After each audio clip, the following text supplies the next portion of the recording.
On est à l'hôtel du Lac Bleu. Donc c'est un hôtel qui a été réquisitionné par l'ARS pour gérer la crise du Covid-19.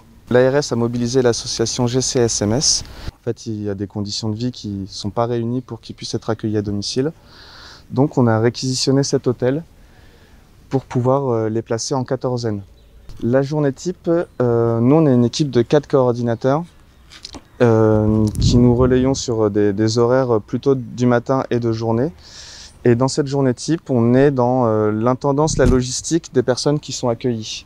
C'est-à-dire la gestion des repas, matin, midi et soir, avec des repas du matin qui sont réalisés par l'hôtel, qu'on distribue vers 7h30, et les repas du midi et du soir qui sont livrés par le CHOG, pour lesquels on réceptionne et puis on organise la distribution. Dans cette organisation de l'intendance aussi, on a la gestion du linge qui est très particulière avec le Covid, sachant que nous, on n'est pas amené à rentrer dans les bungalows. On est toujours obligé de garder une distance, on ne peut pas rentrer dans le bungalow. Mais quand on est du matin, notre premier rôle, c'est de vérifier que la zone Covid est bien fermée. C'est-à-dire qu'on a toute cette zone ici, là, qui est réservé à un espace Covid, ce qu'on appelle ça. Et donc quand on sort de cet espace, on a des règles à respecter pour se désinfecter, pour respecter les gestes qui assurent la sécurité aussi. Le CHS Covid-19 est mis en place à la demande de l'ARS. Donc les GCSMS Handicap étant un établissement médico-social, il peut être sollicité. Et du coup, c'est comme ça que ce dispositif-là est... la gestion a été confiée au GCSMS. Alors la capacité totale du site, c'est 49 chambres. Donc on a 24 places en bungalow. On a 15 chambres aussi individuelles. On a 6 studios. Donc la manière dont on a organisé l'espace, c'est qu'on a créé une première zone dite zone Covid avec les bungalows, donc avec une capacité de 21 places. On a créé une deuxième zone Covid au cas où on est débordé, ce qui n'est pas le cas, de 13 places, puisqu'il faut également utiliser certaines chambres pour le fonctionnement. Et on a également un bloc de 6 studios qui servent pour le moment à l'accueil des renforts, des renforts soignants, etc. qui viennent. Est-ce que vous avez déjà ici, depuis le début, rencontré des difficultés? La plus grande difficulté vient avec les sorties.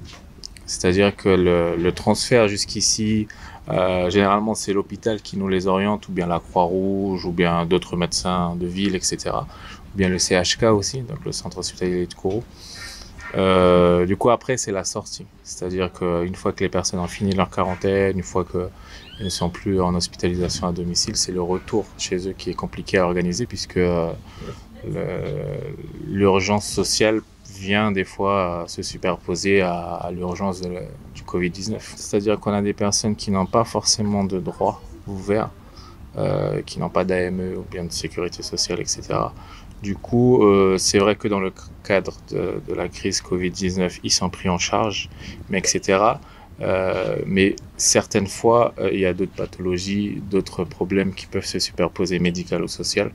Du coup, pour la suite, on est sur un point d'interrogation qui est énorme. Enfin, en tout cas, nous, on ne s'occupe plus de la suite, mais ils sont quand même, eux, dans une incertitude. Jusque quand doit être mis en place ce dispositif? Donc pour le moment, normalement, le dispositif aurait dû prendre fin. En tout cas, le départ du dernier patient à la base était prévu au 15 août.